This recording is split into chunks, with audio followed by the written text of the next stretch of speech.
आप देख रहे हैं रुद्रांश दर्पण। भोपाल में मध्य प्रदेश के मुख्यमंत्री मोहन यादव ने कहा, 11वें अंतर्राष्ट्रीय योग दिवस के अवसर पर सभी प्रदेशवासियों और देशवासियों को बधाई। आज उसे दिन कालगणना की दृष्टि से उत्तरायण से समाप्त होकर दक्षिणायन की ओर बढ़ने वाला दिन है। आज सबसे बड़ा दिन है। धीरे धीरे रात बढ़ने लगेगी।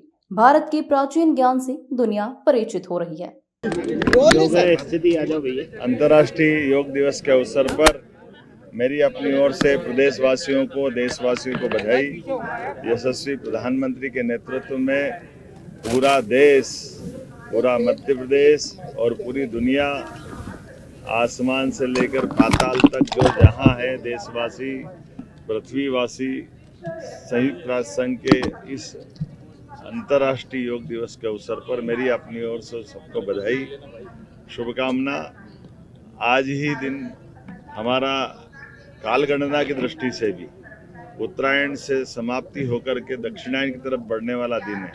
अर्थात सबसे बड़ा दिन धीरे धीरे आज से रात बढ़ने लगेगी। जैसे जैसे समय आगे बढ़ता जा रहा है, भारत के सभी प्रकार के प्राचीन ज्ञान विज्ञान से दुनिया परिचित होती जा रही है, हमारी जीवन शैली से परिचित होती जा रही है। महर्षि पतंजलि, घेरंड ऋषि, तमाम ऋषि परंपराओं की अनुपम देन जो वसुधैव कुटुंबकम की तरफ ले जाती है, माननीय प्रधानमंत्री श्रीमान नरेंद्र मोदी जी के अभ्यास और प्रयास के साथ आज 11वें वर्ष में ये अंतर्राष्ट्रीय योग दिवस मनाया गया, जो सभी विभिन्न प्रकार के धर्मों के बीच, विभिन्न देशों की सीमाओं के बाहर जाकर के समूची मानवता को एकता का संदेश देता हुआ मनुष्य से मनुष्य को जोड़ने का योग का संदेश अद्वितीय है।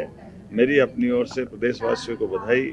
आज भोपाल के कार्यक्रम में माननीय सांसद और हमारे अध्यक्ष श्रीमान विष्णुदत्त शर्मा जी, माननीय विधायक रामेश्वर शर्मा जी, माननीय विधायक भगवान दास सबनानी जी, माननीय सांसद श्रीमान आलोक शर्मा जी और भारत सरकार के माननीय मंत्री डी उइके जी के साथ हमने ये सभी माननीय महापौर, अध्यक्ष सबके साथ ये योग में भोपाल से शामिल हुए। अलग अलग स्थान पर माननीय सभी मंत्रीगण, सांसदगण, विधायकगण, महापौर, अध्यक्ष, पार्षद, सरपंच, पंच, लगभग 20,000 से ज़्यादा स्थानों पर पूरे प्रदेश में आज योग के माध्यम से योग अपनाएं, निरोग रहें, इस भाव के आधार पर ये योग की, प्राणायाम की सभी विधाओं से जुड़ कर के हमारी संकल्प शक्ति के साथ शरीर को सदैव निरोग रखना है तो योग अपनाना चाहिए। इसी भाव के आधार पर मेरी अपनी ओर से सबको बधाई।